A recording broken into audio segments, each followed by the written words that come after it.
ఎవరైతే ప్రాపర్టీ అమ్మాలనుకుంటారో రీసెంట్‌గా ఆ ఏరియాలో ఏదైతే ప్రైస్ జరిగిందో యాజ్ ఇట్ ఈస్‌గా అదే ప్రైస్ కానీ లేదా ఒక 5,000 గానీ లేదా ఒక 10,000 గానీ యాడ్ చేసుకొని మాత్రమే మనకి మార్కెట్ అనేది వాళ్ళు చెప్పినప్పుడు ఏంటంటే ఆటోమేటిక్‌గా అనేది అది మూవ్‌మెంట్ ముందుకెళ్ళడానికి అవకాశం ఉంటది. దాదాపు రీసెంట్ ట్రాన్సాక్షన్ ఆ ఏరియా జరగనటువంటి ప్రైస్ ఓవర్ ప్రైస్ అనేది చెప్పినప్పుడు ఏంటంటే అది పోస్ట్ చేసినప్పటికీ మనం ఒకవేళ కస్టమర్ వచ్చినా అది ఫైనల్‌గా క్లోజ్ అవ్వదు.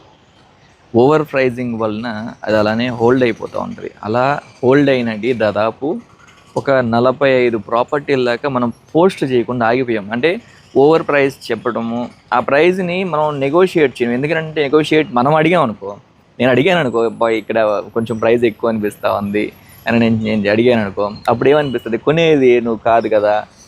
అనే వర్షన్‌లో మాట్లాడతారు. ఇక్కడేంటంటే నేను పోస్ట్ చేసినప్పటికీ కొనాలి అని నేను చెప్పి ఇంట్రెస్ట్ ఉన్న పర్సను ఆ ఏరియాలో ఏదైతే రేట్ జరుగుతూ ఉందో ఆ రేటుకి కొంచెం అటు ఇటుగా కొనాలి అనుకుంటారే కానీ ఓవర్ ప్రైస్తో మనం కొనాలి అని చెప్పి మ్యాక్సిమం పీపుల్ అనుకోరు. సో ప్రైస్ మ్యాక్సిమం నేనేమంటానంటే ఎవరైనా నాకు ప్రైస్ ఓవర్ ప్రైస్ చెప్పినప్పుడు కొంచెం ప్రైస్ ఎక్కువ అనిపిస్తుంది, తగ్గిస్తే బాగుండు అని అనేది చెప్తాను. అంతకు మించి నేను ఎక్కువ డిస్కషన్ చేయను అనమాట. సో తగ్గించి సరే ఎలా చేద్దామని నేను చెప్పి ప్రపోజల్ వచ్చినప్పుడు ఏంటంటే మనం ఇంత చేస్తే బాగుంటుందనే చెప్తాను. ఏదైనా కానీ మనం డైరెక్ట్ మీతోనే కూర్చోబెడతాం కాబట్టి పర్ఫెక్ట్ ప్రైస్ అనేది మీరు ఒక బెస్ట్ ప్రైస్ అనేది చెప్పినప్పుడు త్వరగా అది సేల్ అవ్వడం అనేది జరుగుతుంది. సో మనం పోస్ట్ చేయలేకపోయినవి దాదాపు 45 ప్రాపర్టీల దాకా అలానే ఉండిపోయినాయి. పోస్ట్ చేసినవి కాకుండా పోస్ట్ చేయలేకపోయినాయి ఓవర్ ప్రైజింగ్ వలన.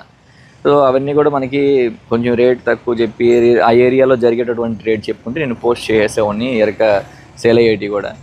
సో ఓకే, ఫర్దర్గా నేను తర్వాత ఏంటంటే ఎవరైనా సరే మీ ప్రాపర్టీ అమ్మాలనుకున్న వాళ్ళకి నేను ఏం చెప్తానంటే, నేను ఆల్రెడీ ఫోన్ నెంబర్ ఇచ్చున్నాను. వాట్సాప్కి మ్యాపు, ఆస్తి షెడ్యూలు, లొకేషను ఈ 3 పంపించి ప్రైస్ అనేది పరంకనం ఎంతకి ఇవ్వాలనుకుంటున్నారు అనేది ప్రైస్ అనేది మీరు మెన్షన్ చేస్తే నా పని మరింత ఈజీ అవుతుంది. లొకేషన్ పంపించినప్పుడు ఏంటంటే ఆటోమేటిక్గా నేను అక్కడికి వచ్చేసి సైట్ చూసుకొని మీకు కాల్ చేసి ఆ వీడియో పోస్ట్ చేయడం, కస్టమర్స్ వచ్చినప్పుడు అవి ఆ ప్రాపర్టీని చూపించడం, క్లోజ్ చేయడం ఇలా జరుగుతూ ఉందన్నమాట.